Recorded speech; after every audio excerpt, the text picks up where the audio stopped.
tes tes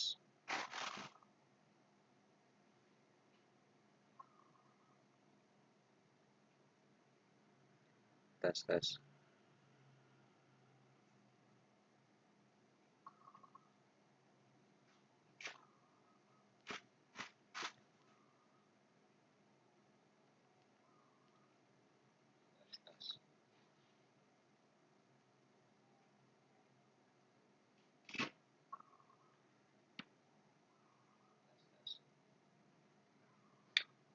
Oke, udah bisa ya. Kali ini saya mau analisa XAUSD tapi secara live ya. Biasanya saya analisa dulu, kemudian saya rekam ya. Kali ini tidak ya, mumpung ada waktu. Jadi saya ingin analisa secara live.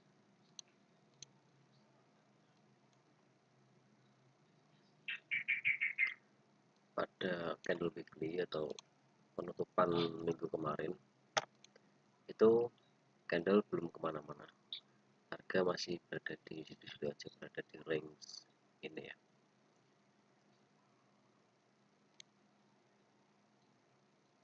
Ring atas di 5600-an ini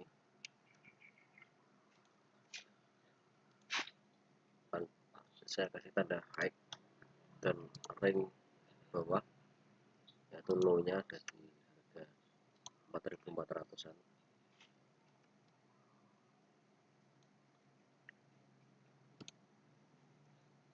Dan harga saat ini berada di tengah-tengah, jadi belum jelas untuk analisa mingguannya dia mau kemana. Yang pasti harga naik ke atas lalu reject, kemudian turun, tertahan pada area RBS. Ini di sini ada resisten dan terdapat base. Nah, ini menjadi support.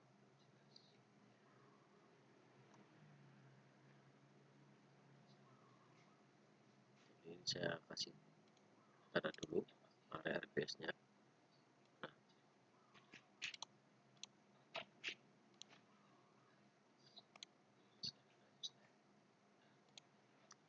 Pada time frame daily ini harga dia naik ke atas, tertahan juga pada area SPR atau support dan resisten pada time frame 1H4 ya.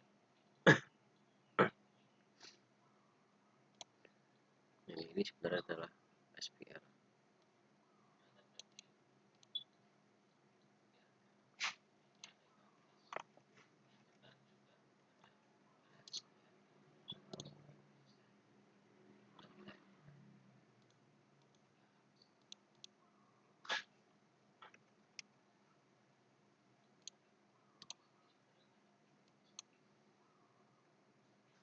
Jadi tadi area RBS harga turun, mantul naik, dia masih tertahan pada area SPR.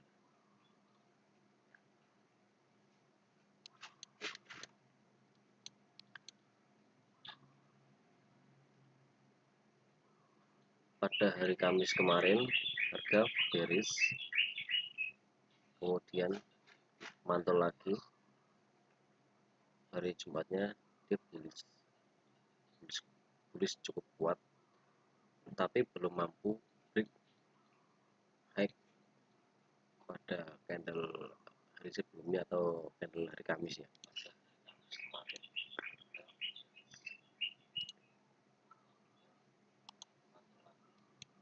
Nah, kalau dilihat dari time frame 4 seperti ini. Ini area SPR.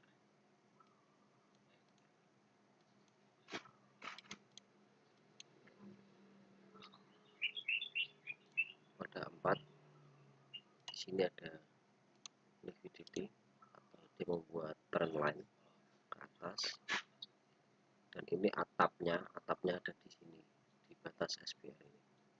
Seandainya jika atas ini mampu dijebol atau break body seperti ini, misal nanti.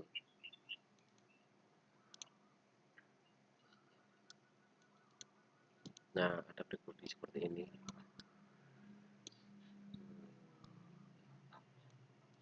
Break body begini, maka kita bisa cari fokus cari by.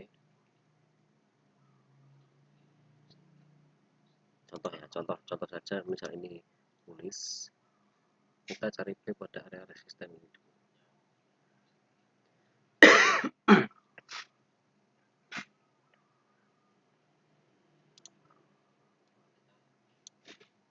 Tapi ini time frame 4, yaitu zonanya sangat gede banget, ribuan pips.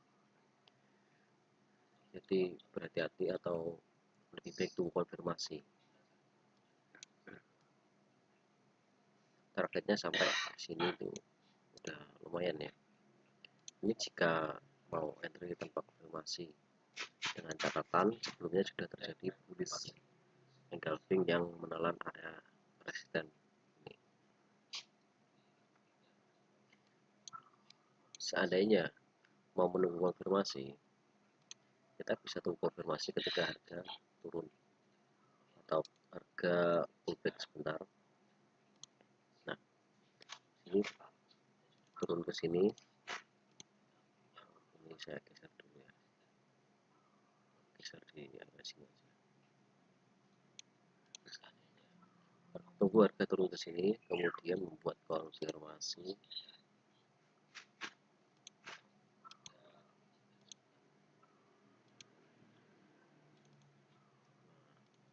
Kira-kira seperti inilah konfirmasinya.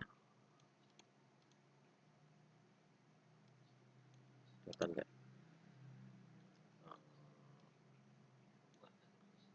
Saya perbesar aja ya, biar jelas.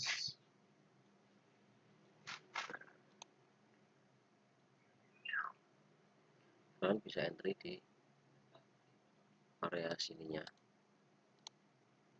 area pertama untuk entry.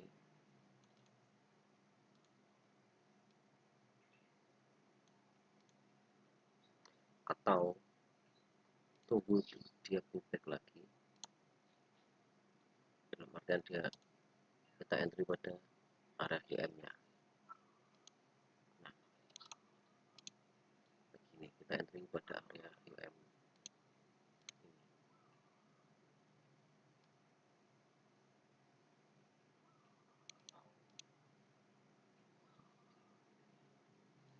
Jadi itu langkah pertama, tunggu ini break untuk kita cari buy. Setelah ini break, tunggulah dia pullback ke area RBS ini atau zona tengah-tengah sini ya. Ini saya kasih gambaran dulu ya, sepertinya harga akan membuat seperti ini nih. Ini area SPR dan bakal jadi lawan RBS jika di break body. Terus zona kedua, zona yang sedikit low risk itu ada di sini, tengah-tengah sini sampai dengan bawah sini, tapi saya kurang tertarik saja untuk bawahnya. Jadi skenario pertama, jika terjadi bullish engulfing, break area resisten, dua resisten di break ini, saya akan tunggu konfirmasi di area ini, area pertama, dan area kedua di sini. Konfirmasi seperti apa yang saya tunggu? Yang seperti ini ya. Kalau saya dapat konfirmasi di M1, maka saya akan instant entry pada area resisten ini. Seandainya saya ketinggalan, tiba-tiba market sudah berjalan dan konfirmasinya ada di M5 atau M15, itu kan range-nya gede banget. Saya akan tunggu dia ke area bahu QM nya untuk entry buy dengan target ini, area base atas sini, ini targetnya.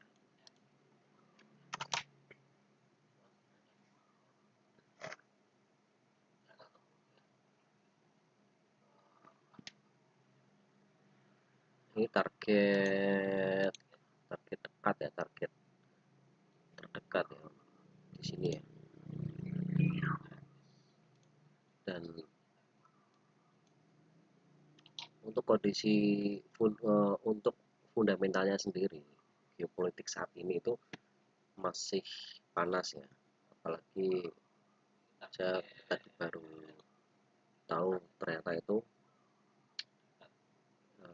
di pelabuhan atau pesisir daerah pelabuhan Rusia, tempat itu gudang minyak kalau nggak salah atau apa ya, itu dibom oleh pakai drone, tapi entah siapa pelakunya dari mana itu yang ngebom pakai drone itu. Padahal Rusia itu dia adalah eksportir minyak, ya salah satu eksportir minyak terbesar ya. Itu artinya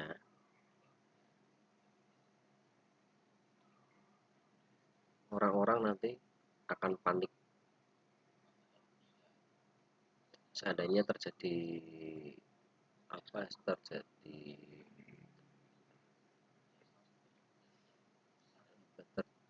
ekonomi dunia tidak baik-baik saja. Orang-orang akan lari atau mengamankan aset mereka ke aset yang lebih safe haven, yaitu emas. Maka emas akan berpotensi kembali bullish, entah sampai mana. Nah, ini menurut pandangan saya kalau dilihat dari segi fundamental. Ini sih pandangan saya seperti ini. Seandainya emas belum mau naik, misalkan harga belum naik, orang-orang belum pada panik buying,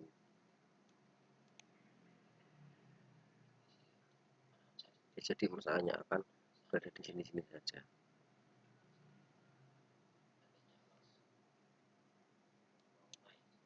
gitu ya.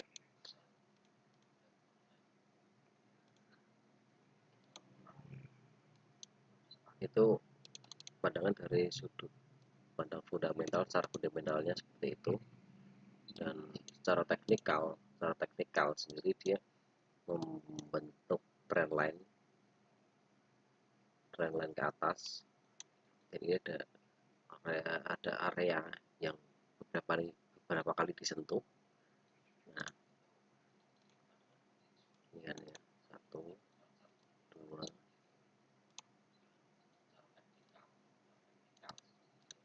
nah ini sudah 2 kali sentuh area ini, maka area ini sudah tidak fresh. Sedangkan geopolitik dunia pun sekarang ya beginilah, masih sama seperti kemarin ya, masih belum tentu, masih panas. Ditambah lagi pelabuhan Rusia itu dibom pakai drone. Jadi ya menurut pandangan saya sih emas kembali bullish.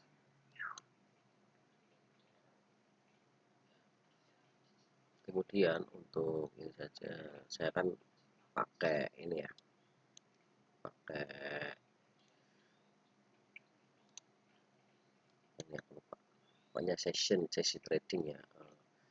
Ini apalah, aku lupa lah. Indikator sesi trading ya. Pada indikator sesi trading ini pun saya sebenarnya lebih suka menampilkan sesi US saja. Tokyo nggak usah Tokyo, jadi kita New York saja. Nah, ada sesi New York sendiri pada hari Kamis dia bearish di New York, dan hari Jumatnya dia membuat bullish. Biasanya untuk break area New York ini sendiri ya, dari sesi New York kan ini ya, dia range-nya dari ini atasnya, high-nya di sini, high New York, dan ini low New York. Nah,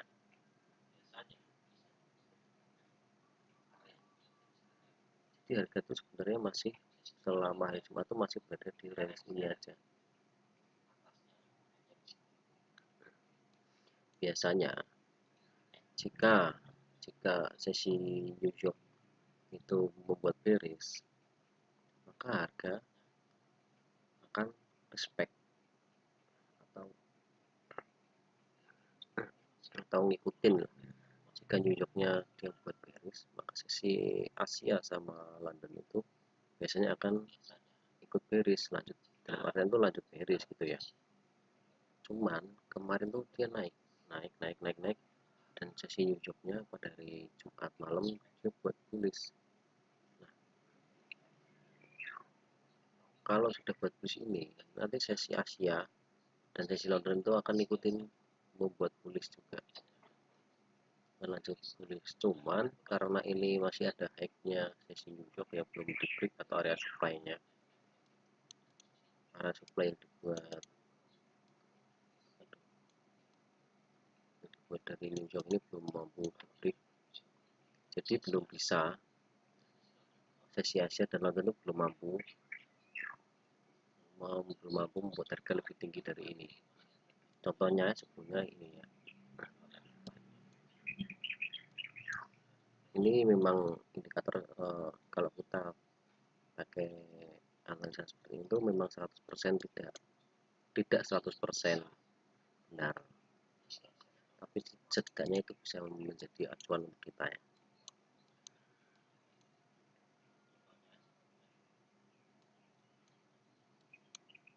Dari sini saja, ini New York dia membuat bearish, kemudian sesi Asia dan London ikut turun sampai dengan ini, kemudian sesi Asia dia turun, kemudian sesi London dia naik. Turun kenapa? Ini pasti ada area New Yorknya juga ini di sini nih. Coba kita tarik ke sini ya. Nih, kan dia New York dia akumulasi di sini nih. Sesi New York membuat akumulasi, setelah itu dia break, tulis naik. Nah, itu dia. Karena di sini adalah area akumulasinya sesi New York, dan sesi Asia pun juga ikut mengakumulasi di sini. Karena menurut saya itu sesi New York itu ibarat kepala naga, dan sesi Asia sama London itu badan sama ekornya. Bila mana kepala naga mau terbang ke atas ya otomatis badan sama ekor akan ikut ke atas. Jika kepala naga ingin turun ya badan sama ekornya juga ikutan turun gitu ya. Contohnya ini nih, ini pada sesi New York ini dia cuma sideways saja. Dengan ini kan yang turun ini kan sesi London nih, ini sesi Asia turun, sesi London turun, ini masih sesi New York masih sideways saja, masih akumulasi. Sesi Asia dia naik ya, karena sesi New Yorknya dia belum buat keputusan yang signifikan ya, atau keputusan besar. Sesi Asia London dia naik, kemudian pada akhir sesi London atau pergantian ke sesi US atau New York itu dia turun sesi ya, kemudian pada sesi New York ini dia buat harga turun nih. Sesi Asia dia naik dulu, kemudian turun, dilanjutkan sesi London dia banding turun, terus dia naik. Di sini masih akumulasi dan terjadi bullish. Nah, sesi New York dia turun tapi kecil-kecil. Dan pada terakhir nih ada candle doji atau candle timbangan, yang dimana itu artinya belum menentukan arah. Kemudian sesi Asia dia naik dan sesi London naik, kemudian turun lagi, ambil di sesi New York-nya. Pada sesi New York, nah ini kan tiga kali sesi New York itu berada di harga yang sama, di kisaran harga yang sama, bahkan 4 kali sama ini, cuman ini sedikit berbeda tapi nggak apa-apa.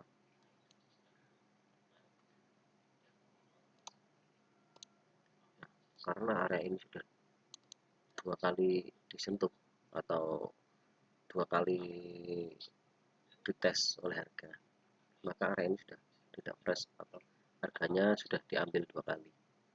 Order di sini sudah diambil turun, order diambil turun. Nah, sedangkan ini sesi New York ini masih membuat kebimbangan untuk mau turun nggak nih, mau turun dia mau turun aja masih bimbang pada sesi New York. Nah, pada pembukaan pagarnya jadi gap, naik. Nah, di sini sesi New York masih sideways juga, ini akumulasi saja. Dia naik sesi New York, dia naik akumulasi seperti ini juga naik tapi akumulasi, ini juga naik akumulasi, di sini naik akumulasi. Ini dari sini sudah jelas New York dari awal New York banting turun, terus akumulasi, banting turun lagi, tapi belum jelas. Ini dari situ sudah tahu bahwa sesi New York tuh belum mau membanting harga atau belum mau menjual, maka harga naik pelan-pelan gitu ya, naik terus turun, retest, naik lagi, ya begitulah harga. Tidak mungkin harga akan naik terus kencang-kencangnya terus, nggak mungkin, pasti akan ada masanya harga akan retest atau pullback ya gitu, atau rebound. Kembali ke ini ya, macet seperti yang tadi. Nah, ini juga sama, ini dia bearish kemudian membuat akumulasi. Ini karena harga terakhir menyentuh pada ini ya, menyentuh pada area akumulasi yang selama 4 hari lagi akumulasinya, itu artinya akumulasi yang cukup kuat, jadi akan kuat juga untuk memantulkan harga.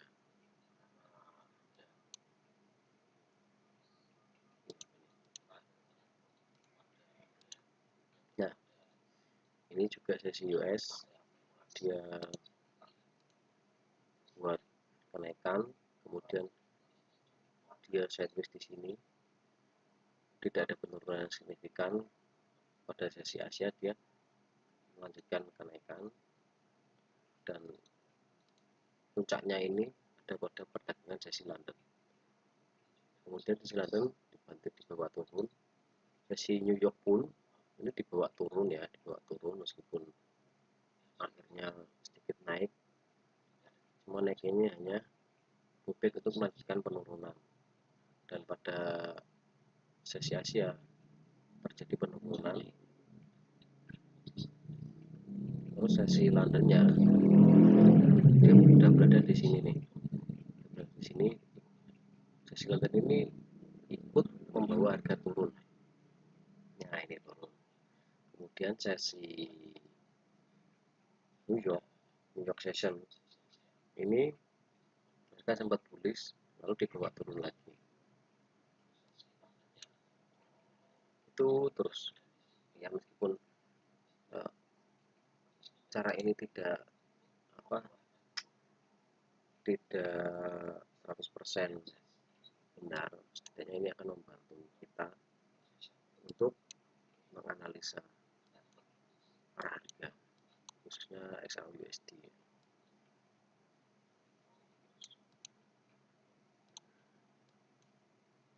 Nah,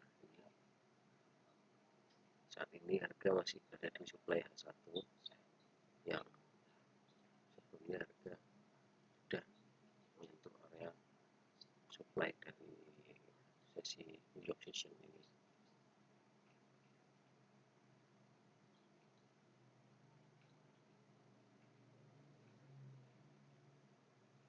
Pokoknya tunggu saja, tunggu ini break. Jika ini break, masih ada beberapa zona kecil-kecil lagi di sini. Ini zona kecilnya, dan di sini. Tapi kalau saya pribadi akan nunggu high New York ini di break body, dan yang break ini kemungkinan nanti malam ya, pada sesi New York juga, pada sesi New York juga yang akan nge-break. Menurut saya sih, menurut pandangan saya seperti itu.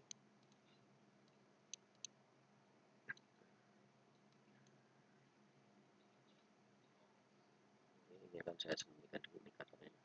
Sudah.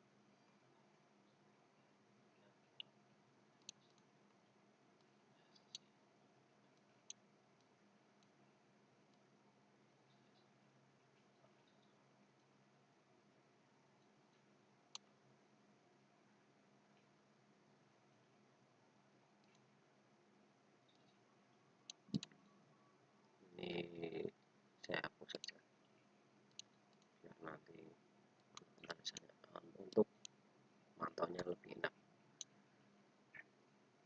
dan pastikan tunggu konfirmasi seperti ini. Kalau dalam metode ICT atau assumption itu akan ada market factor shift atau shock ya, jangka factor atau reversal. Tunggu saja bentuk seperti ini. Harga buat low atau support, kemudian buat high atau resisten, dan break low sebelumnya support ini, kemudian harga naik break resisten atau high yang ini. Nah, itu adalah konfirmasi yang lebih powerful. Untuk entry area low risk-nya yang resiko rendah itu ada di UM ini. Itu saja.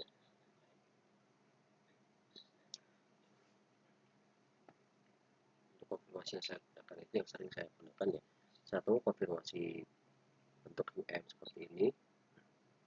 Dua, konfirmasi engulfing. Saya akan kasih contoh engulfingnya.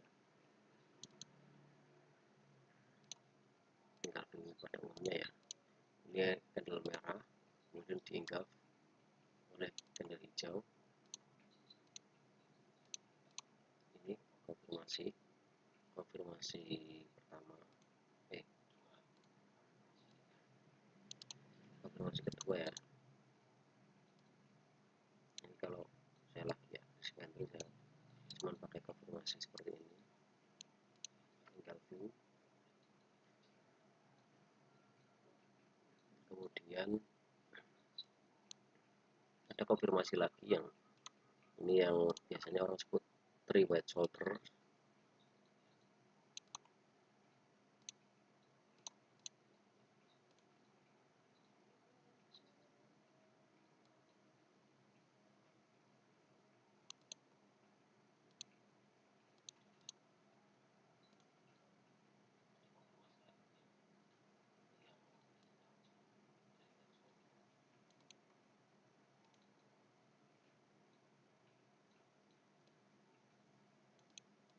Three white shoulder ini konfirmasi yang sering saya gunakan. Jika konfirmasi engulfing, saya akan langsung entry pada area high candle merah ini atau atas candle merah ini konfirmasinya.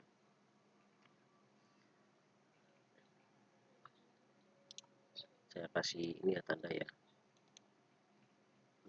Mungkin ini saya kasih warna putih aja ya, biar berbeda ya. Nih,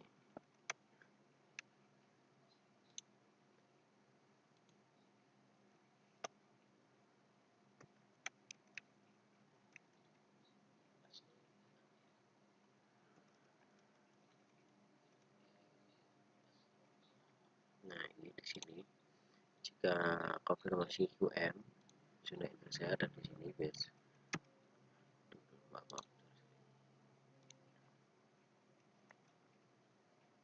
di area ini untuk area low risknya yang resiko rendah, khususnya pada kalau terjadi konfirmasi di M5 dan M15.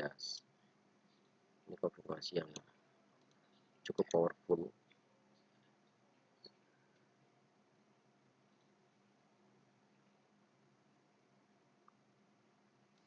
Dan pada area ini, three white shoulder ini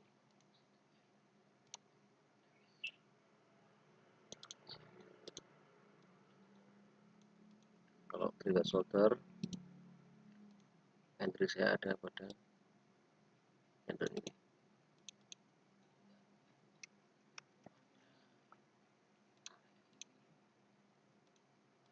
Nah, ini ketiga konfirmasi yang sering saya pakai. Atau ya ini intinya itu sebenarnya itu candle engulfing aja sih, intinya candle engulfing.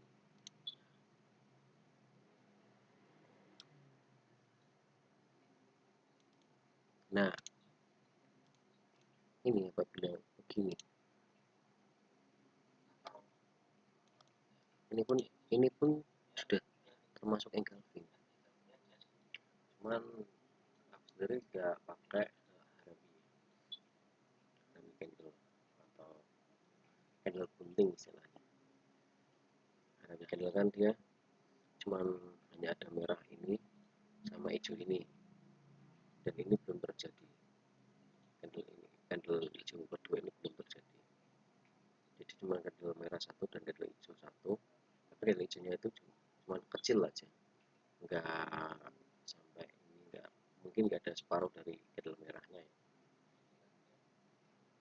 Itu juga bisa jadi konfirmasi, cuma aku sendiri nggak pakai konfirmasi seperti itu gitu.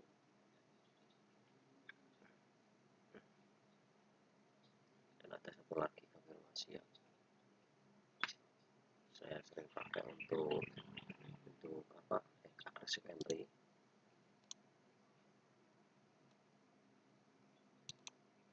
Nah, ini konfirmasi untuk aggressive entry.